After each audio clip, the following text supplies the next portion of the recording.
We are building the laptop store project from the YByte Python curriculum available at www.ybyte.in. We just saw how we could create the master specifications from which we will pick up all the different laptops. We have done this in a dictionary here, which we just populated. Now, it turns out that there is actually very interesting one more method of doing so. I thought I'll just bring it up here just for the sake of completion and for sort of giving you an idea to something quite interesting. Remember, the keys of this dictionary are basically the plurals of this dictionary, this list. Of every item on this list. So brand becomes brands, model becomes models, CPU becomes CPUs, and so on.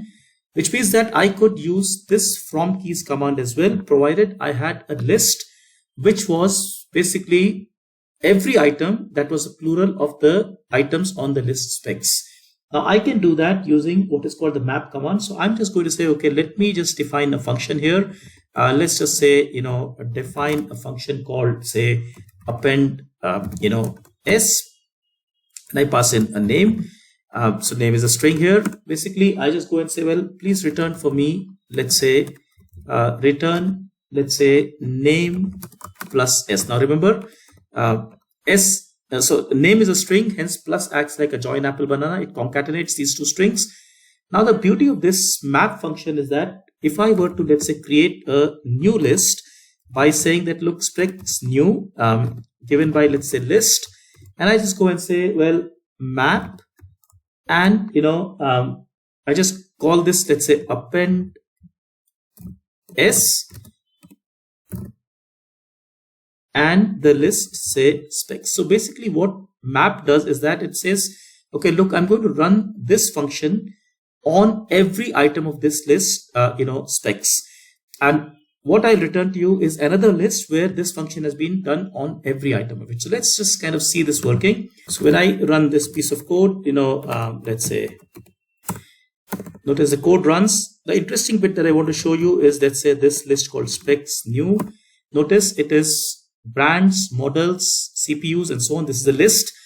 Clearly it's a list because square brackets. In fact, I can double check that by saying, let's say type of, say, specs new.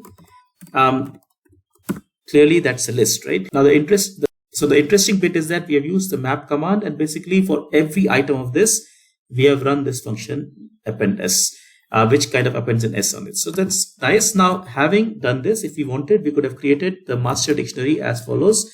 So I just go and say, well, master, let's say, is dict dot fromkeys, and I can just give, let's say, specs, let's say, new. When I do this, so if I look at it creates for me, oh, sorry, my bad. When I look at it, creates, let's say, a dictionary with the keys coming from this list, specs new, and notice they're all the plurals of specs. Like I said, in this case, we don't really need this. We can just go and directly issue an empty dictionary and get going as we had done earlier. But this map command could be useful in many other contexts. So I thought it's interesting to just bring it up here since we do see a use case over here. I hope you found this interesting, and in general, if you think this way of learning appeals to you, where we are building something all the time, thinking how to improve it and so on, do look at our website, ybyte.in, because that's where we have lots of such activities. Take care. Thank you so much. Bye-bye.